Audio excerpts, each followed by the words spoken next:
Bonjour les pilotes, c'est Le Bois. Aujourd'hui on se retrouve sur le circuit Bugatti avec l'Oreca 03 pour le réglage des pressions des pneus.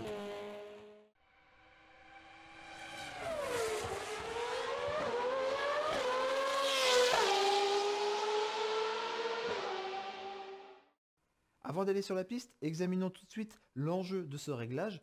Vous avez à gauche la forme que prend un pneu qui serait pas assez gonflé. On observe que sur les bords du pneu, le pneu, la gomme s'écrase. Ça va avoir pour conséquence d'augmenter la température à l'extérieur des pneus et de la diminuer comparativement au milieu. Et évidemment, pour pallier à ça, on va augmenter la pression.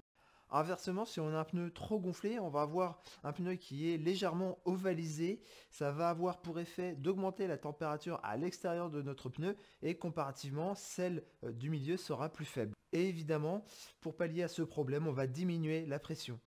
Par conséquent, on va chercher à obtenir une température du milieu qui soit pile entre la température intérieure et la température extérieure. Et on le verra quand on sera sur la piste, on veut vraiment que ce soit au milieu entre les deux valeurs, qu'on ait par exemple 80, 82 degrés, 84, et pas 80 degrés, 85 et 86. Vous voyez, une température du milieu qui serait plus proche de l'intérieur que de l'extérieur, ou inversement. Dans tous les cas, peu importe notre pression et les températures qu'on obtient, on veut absolument avoir les mêmes pressions sur chaque pneu de chaque train. On est maintenant dans le garage avec le setup par défaut et les pressions de pneus proposées par défaut pour notre Oreca. Évidemment, ces pressions vont augmenter avec l'augmentation de la température des pneus et donc ces pressions de base vont augmenter. A priori, la pression cible pour cette voiture, c'est 1,8 bar, c'est souvent la pression visée pour les prototypes. Et là, vu qu'il fait particulièrement chaud, on a 40 degrés sur la piste, je vais tout de suite diminuer un petit peu mes pressions parce que je sais qu'il fait tellement chaud que ça va beaucoup monter.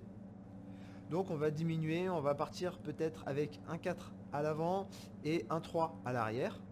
Ensuite, vu que mon circuit tourne à droite, je sais que mes pneus à gauche vont plus chauffer, donc je vais pouvoir réduire un petit peu la pression à gauche. Alors pour ça, je décoche l'option symétrique et je diminue un petit peu, par exemple de 2 points, voilà, la pression à gauche. Alors je vois ici que sur l'arrière gauche, je suis déjà au minimum, donc je vais gonfler un petit peu plus l'arrière droit.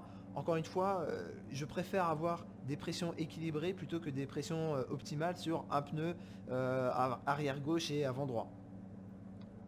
Voilà, donc on va partir en piste avec ces pressions et on va voir tout de suite comment ça va évoluer. Donc on est parti, on va surveiller les températures, donc à chaque fois intérieur, milieu et extérieur pour chaque pneu.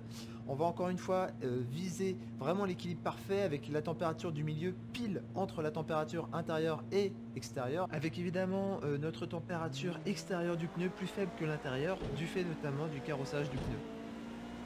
Donc on va voir que la température va augmenter au fur et à mesure et la température augmentant, la pression elle aussi va augmenter. Donc voilà, on part avec 1,4 à l'avant, 1,3 à l'arrière, ce qui est vraiment, vraiment faible. Et on va voir ça va augmenter tranquillement. Alors on est avec des pneus durs qui sont un peu longs en général à chauffer. On peut attendre jusqu'à 4 tours vraiment pour avoir les pressions stabilisées. Alors éventuellement pour vraiment faire monter nos pneus plus vite, on peut un petit peu forcer, vous voyez comme ça. Là je force. Alors évidemment il faut se méfier qu'on n'ait pas notre train arrière qui part, mais voilà, vous voyez comme ça en virage on peut un petit peu forcer sur la direction pour avoir des pneus qui soient plus trop dans l'axe, un peu comme ça. Et ça va vraiment faire augmenter la pression plus vite. Alors là déjà vous voyez on approche les 1,5 à l'avant, 1,4 à l'arrière. Alors ce qui est intéressant c'est de voir que les températures donc du milieu sont globalement plus proches de celles du bord que de celles de l'intérieur. Pourquoi? Parce qu'on a des pneus qui sont pas assez gonflés. Encore une fois, pneus sous-gonflés, température du milieu faible, pneus surgonflés, température du milieu élevée. Encore une fois, on va chercher nous vraiment le compromis a priori parfait, donc qui devrait encore une fois pour cette voiture pour se situer à 1,8.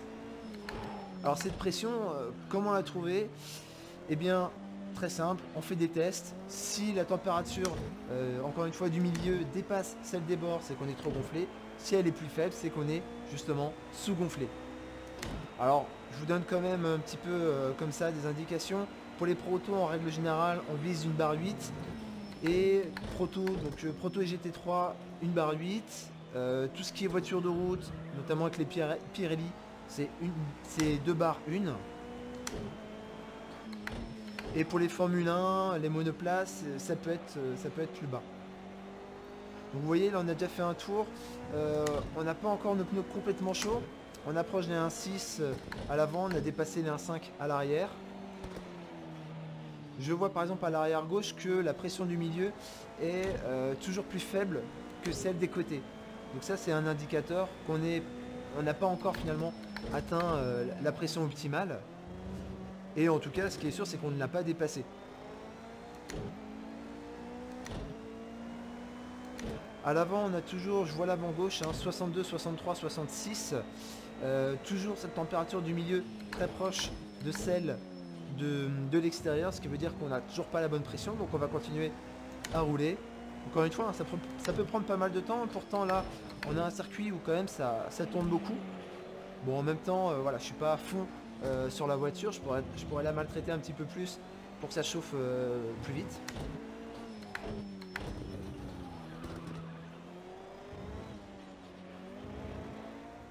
Voilà, donc j'ai fait 3 tours complets, on a des pressions qui sont à présent largement stabilisées. Donc on peut commencer un petit peu à regarder ce qui se passe. Alors là on a des températures qui sont très proches entre l'intérieur et l'extérieur sur la plupart des pneus, ce qui empêche d'avoir vraiment une lecture facile, de savoir si, encore une fois, la température du milieu est pile entre celle de l'intérieur et de l'extérieur. Alors pour avoir une lecture plus facile, on aurait pu augmenter par exemple le carrossage. À ce moment-là, on aurait eu plus d'écart entre l'intérieur et l'extérieur et il aurait été plus facile de juger si la température du milieu est correcte. Je vois 72, 73, 75 sur l'avant gauche. Donc là, on est plutôt pas mal. L'avant droit aussi, avec un 1,71 de pression. On a plutôt un bon équilibre. À l'arrière, je vois 77, 77, 77 sur l'arrière gauche. Alors là, j'aimerais bien voir s'il y en a une. Voilà, 77, 76, 76, on vient de voir passer. Alors ça veut dire déjà que le réglage de notre carrossage n'est pas bon. Si la température extérieure est plus élevée que la température intérieure du pneu, c'est que le carrossage est trop faible. L'arrière droit, lui, a l'air plutôt pas mal. 70, 71, 73. On a le 60... oui, ok. Donc là, on est plutôt bon. Je vois que nos pressions sont aussi bien équilibrées. Il y a l'arrière gauche qui est à 1,70 et l'arrière droit qui est à 1,71. Donc ça, c'est vraiment pas mal. Pareil pour l'avant. Alors là, on peut corriger d'un petit point éventuellement, mais bon, on est évidemment sur quelque chose de très correct. Avant gauche, 1,71, 73, 74, je viens de voir passer. Donc là, encore une fois, on pourrait... Non, franchement, là, c'est déjà très bien équilibré, vous voyez. Les pressions de pneus sont maintenant correctement réglées. Encore une fois, lorsqu'on va modifier notre setup, le carrossage, lorsque la piste va évoluer, on va probablement devoir à nouveau régler ces pressions. Pensez à vous abonner, je prépare encore plein de vidéos et j'ai plus qu'à vous dire à bientôt.